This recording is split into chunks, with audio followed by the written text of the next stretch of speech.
So we are at the very beginning of this process. So this is the Congregational Conversation. We're kicking off the pledge drive this week. The forms are here. They will be due back on the 15th. I'll remind you several times that Leah would prefer, rather than returning a physical pledge form, to do it online. I'll show you where later. And so we're going to have a board meeting discussing the budget. Once we understand what's going to be expected from a pledge perspective, then we're going to have a meeting on the budget in April. We're going to come back and we're going to do a number of presentations as to where we are in May. We'll actually send out the proposed budget at April 30th, but then we'll have a couple more of these conversations, have a final board meeting on the budget, and then we have our annual meeting where we will lock it down. Next slide. I think one thing important to put in perspective that 2024 was a year to invest. I mean, that's the message we gave at the annual meeting last year. And there were a number of ways that we did that. We gave our staff 8% cost of living adjustment. We're really working, and we'll talk about this with the budget for next year, we're working to try to align to the UUA fair compensation guidelines. We established a COVID policy that was hopefully flexible, so that as numbers were going up and down, we were able to mask or not mask. We had a great social justice jubilee that created 3 new social justice circles and a lot of new members to existing committees, which was great. With the siding loan campaign, the Shingle Mingle, we decided, we pulled together enough money so that we could start to pay down a big chunk of the siding loan, and you'll see that in the details. And we welcomed, best of all, 17 new members to UUSA. So a couple of points, because I had a conversation with Erica Barron, who's one of the regional UUA people who can help us on a variety of issues. And she said, when I said, well, we have 17 new members, she was like, what? She's like, nobody has 17, most congregations are either lost members and are going flat, or they lost members and they're continuing to see attrition. And so, she said, that was just amazing results, and also, it's a payoff. We're choosing to invest, and because of the program, the services, the religious education, the dedicated offerings, the reaching out to the community, everything we do, that is paying off in new members. The other thing that she had said is that since we're getting these kind of results, is that we should consider continuing to invest in ourselves. So you'll see that in our budget as well. Next slide. Is this where I turn this over to you? Sure.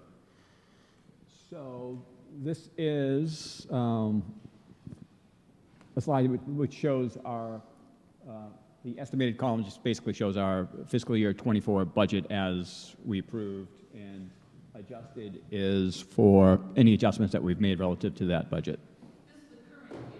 This is the current year, fiscal year 24. Yes. Correct. Yes.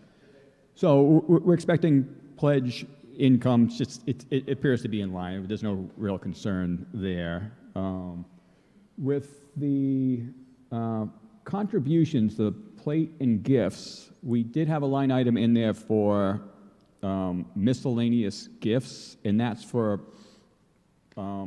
monies that people contributed, historically throughout the year. People would give money or contributions to the UU outside of pledging, and so we had that line item in the budget. But I think with the siding campaign, we're not going to get anything in that regard for this fiscal year 24. So took that out and reduced that out. And were you going to ask a question? Okay.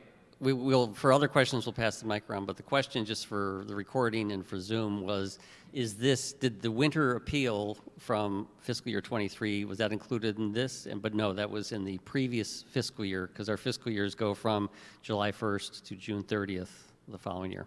Yeah. And then with plate income, it's maybe a little bit ahead of where it was for fiscal year 23, but whether we will hit, so we budgeted $10,000 for plate income, and whether we actually make that, I don't think we'll be that far off, but that may end up coming under what we budgeted a little bit. Rental income's been like a real bright spot. We had a couple of short-term rentals. One was a 7-week rental this past fall by a political organization or an advocacy organization of in some respects, and that brought in an extra like $4,550 of rental income. And I think as we speak, we have another short-term renter, which is a homeschooling outfit who's renting, at least for a few months, has been renting and will continue to do so, but that is going to end at some point, unless something changes.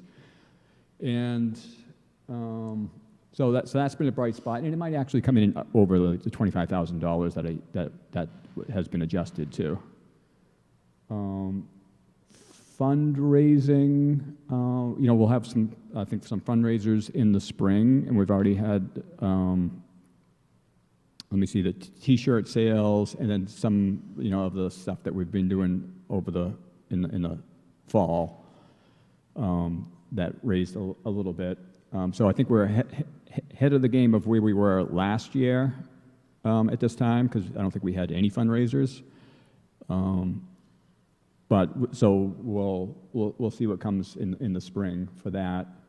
And the other bright spot was just interest income. We budgeted like $1,100, and we, assuming that we're only going to have money in CDs for maybe a few months because we didn't want to tie it up for too long. But then Florence Bank came out with this kind of 7-month easy out CD, so you can put money in and take it out like once a week to whatever extent you want. And so we've been able to leave like all our free cash reserves in the CDs. So I would expect by the end of the year we'll be like, at least 4,000, if not maybe above.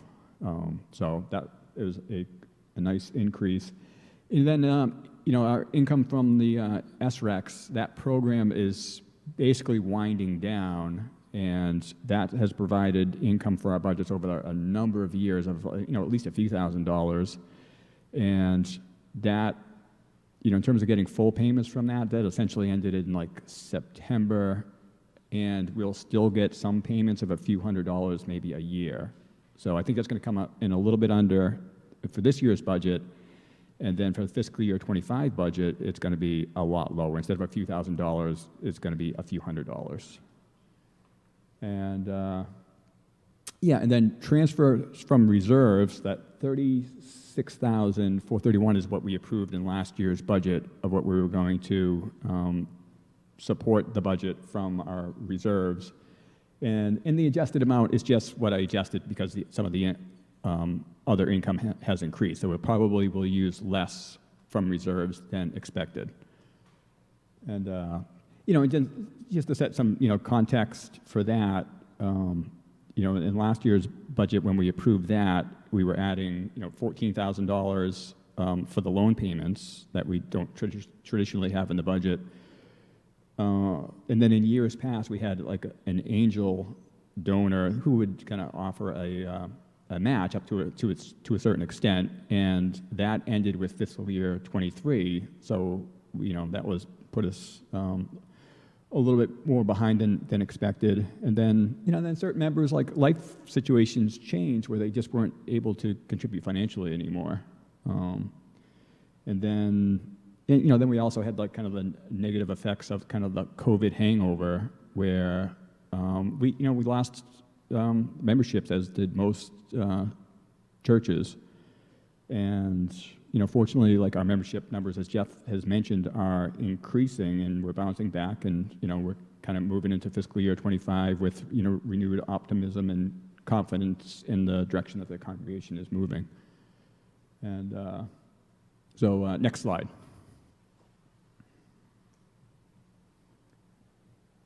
So projected expenses. Overall, I mean, Overall, we haven't made any adjustments to the overall numbers for expenses, just because everything seems to be, lining up fine. So, it's sometimes hard to tell like this far, this early on in the process. We're just like in a little past midway. And, certainly like some line items we know are going to be more than we budgeted. But certain line items are going to probably come under. So in the balance, but we'll know more in May, and we'll have further conversations about that in May when we have more clarity around it. And next slide.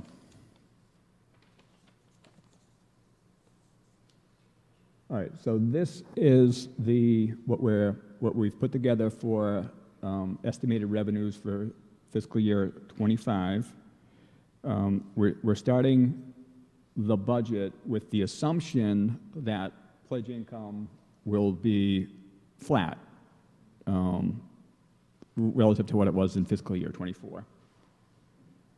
And we're basically, for other sources of income, we're assuming other sources of income will be flat.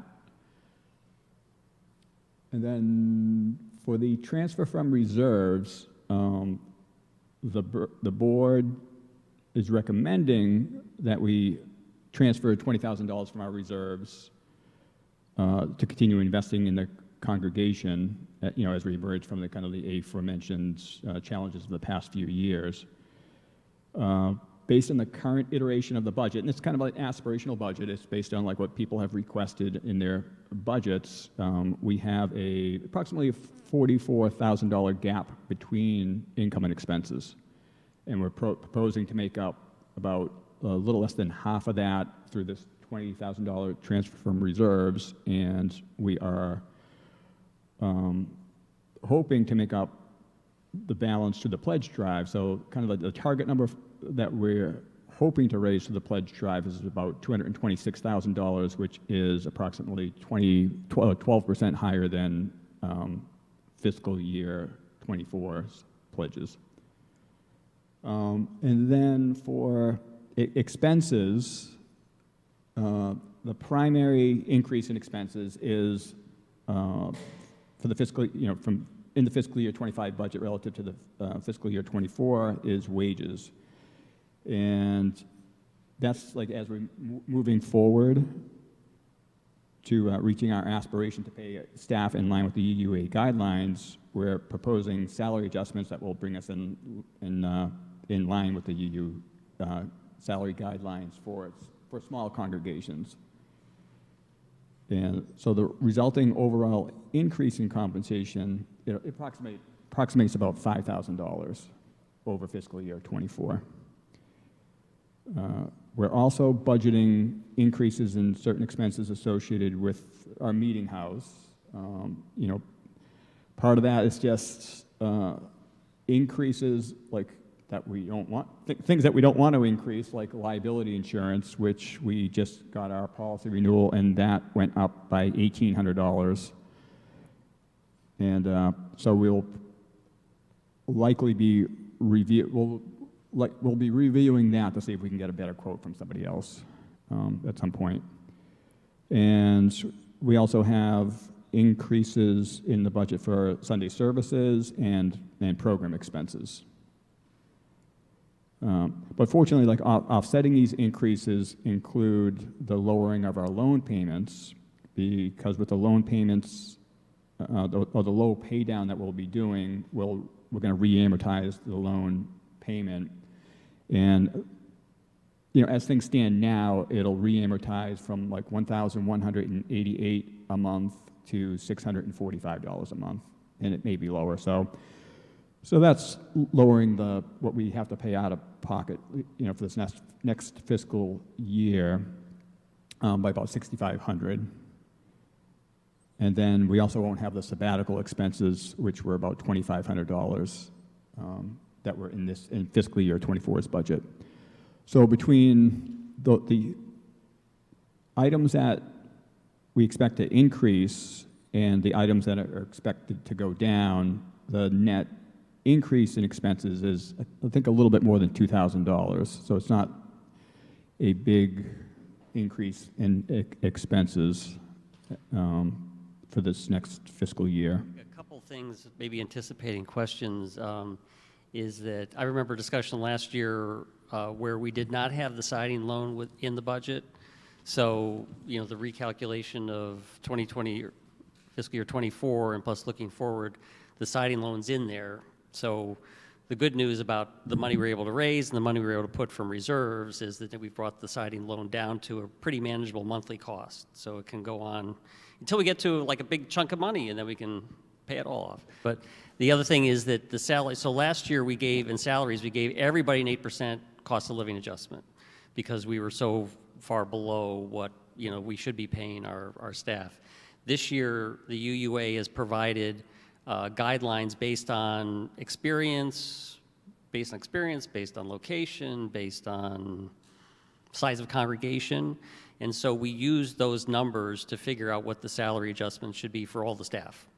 So it's not everyone's not getting a 1% increase. It's all based on what they're, you know, where they are in the sort of your, I don't know, your salary range, guidelines based on what UUA say we should be paying people.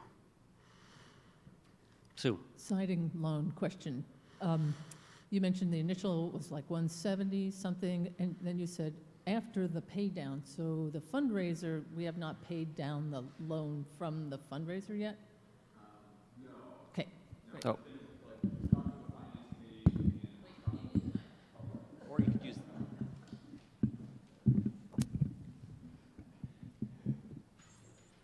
Yeah, so we just had a finance committee meeting on it, and we, at the last board meeting, the recommendations from the finance committee to pay it down to use using a certain amount of our reserves. We're going to use $50,000 of our reserves, and then what was collected so far to date on the siding pledge. So there'll be, I think, multiple pay downs, and we will probably re-amortize at the end of this fiscal year because we'll have another round that will have been collected by then. Hi. I just recognize how much work went into doing this. I want to thank you both for what you're doing and sharing with the community. I can't really imagine behind the scenes all of it. Just a quick comment about the cost of living adjustment. I think that's great that it happened, and it's a commitment that we're taking care of our people who make the community. We can't do what we do, I don't think, without caring for our own. Ideally, we make commitments that are pegged to inflation or prime going forward. Of course, you don't want to hamstring yourself, but recognizing that that's potentially an intention helps value those that are caring for our community. One other figure that's been helpful for me, at least it's commonplace in the Religious Society of Friends and Quakers to do this, is to look at the total expense and divide it by the community members' ship to get a kind of a per capita, this is what we need from each person to sustain us, and this is what we'd like to build and thrive. So I don't know what the membership is. I understand we have 17 new members with a $300,000 budget, but it might distill down into like a single figure or two. Not necessarily what the expectation is or the direct ask, but it would help guide it in some ways a parameter for giving. It would help me, for example, to kind of get a sense of that. I can get lost in the numbers, but big picture, just coming up with a figure like that could be helpful. I'll use this mic to answer that. So last year, it's a great question because it kind of sets up how we close on this, is that we created the Prism of Possibilities, which is with the pledge form. It's also on the website.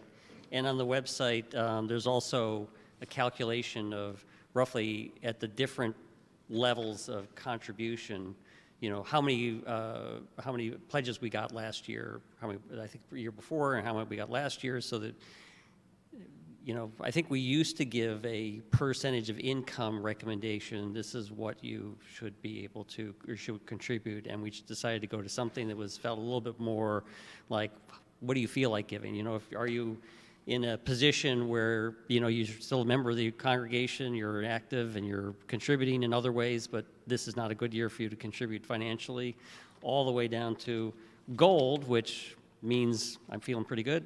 I got some extra cash and I want to give it to the congregation. So, so that's one answer to your question. The other thing I thought of as you were asking that is if you took the number of new members that we had and you added on to the existing membership, and they contributed at the average, just taking the total pledge and dividing it by the number of members, we get pretty close to the budget. That's not a, I don't know if I should say, that's not a prediction, but that's a possibility. And so that's why I think it's important for us to follow how it pledges and how everything, expenses and stuff come in, because, you know, we could have a different picture when you start talking about this in May. Thank you. Next slide then. So, how to pledge? Get your form. And as I said before, Leah suggests, if possible, to make your pledge online with the pledge form. This presentation will be up with links to all the forms. The Prism of Possibilities is up on our website as well, so you can go to Member Resources FY25 Finances. It has actually the budget that we just presented is there, and then you can click through to the guidance for pledging, and then you can click through to the pledge form. So it's, we've made it as easy as possible. So I want to just kind of close with a quote, unless you had anything else to say. No. So I went back to the sermon that Rachel delivered last week, where she talked about the crows who gave returned gifts to the children that fed them. And she said, if you want to give gifts if you want the gifts of a religious community, you have to build that relationship. What you contribute needs to be useful, known, and regular. So please pledge what's appropriate for your household.